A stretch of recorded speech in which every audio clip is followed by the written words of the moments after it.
Marriage, according to God, constitutes an accord between a husband and a wife and a dedication between the couple and Him. He envisions that we will devote oneself to the relationship and assert the responsibilities, obligations, and affiliations to both our spouse and to God. Marriage encompasses spiritual, emotional, and physical intimacy. Therefore shall a man leave his father and his mother, and shall cleave unto his wife, and they shall be one flesh. Genesis chapter 2 verses 24. Married couples are destined to be centralized throughout every way. However, poor communication, an absence of affection, financial troubles, and growing apart as circumstances force unexpected turns all contribute to marital conflict. The challenge of sexual liberalism and anti-life mentality are also some of the problems that may affect marriages and families. Sigmund Freud's views, which argue that sexual repression contributes significantly to mental illness, gave rise to this ideology, which supports sexual permissiveness. Indicators of sexual liberalism include casual sex, premarital sex, teenage pregnancy, marital infidelity, and cohabitation.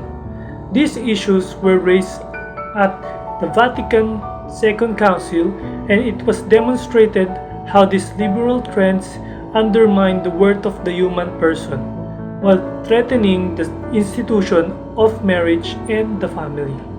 In Gaudium et Spes, married people are urged to be steadfast witnesses of love and concord, so that by being true to their marital vocation, they can serve as an inspiration to and a constructive role model for everyone else in society.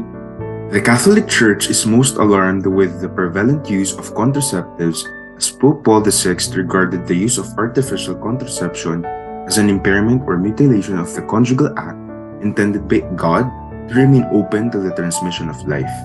This is discussed in Humanae Vitae, which emphasizes the unity between sexuality, marriage, and procreation, and how these practices are rooted in God's divine activity.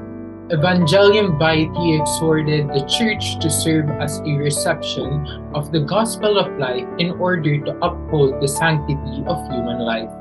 Pope John Paul II acknowledged the significance of promoting a culture of life, which begins with a general mobilization and formation of consciousness towards a more unifying, morally acceptable effort to mobilize in pursuit of life and its resistance to oppression.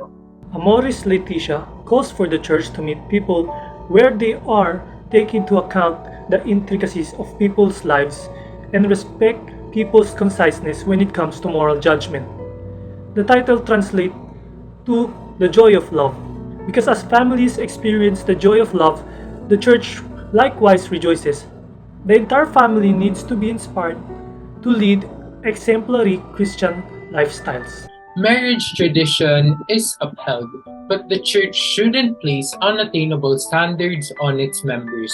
The document emphasizes that sexuality education for kids is indeed necessary.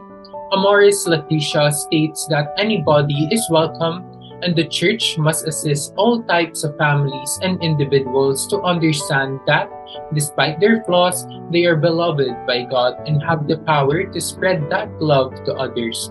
Leaders must also strive to make visitors feel at home in the Church. Families are indeed a necessary piece of God's plan. They are the foundational pillars of compelling societies. Families were indeed venues in which we can perceive love, develop a compassion for others. Life can be tough and we require people to lean on.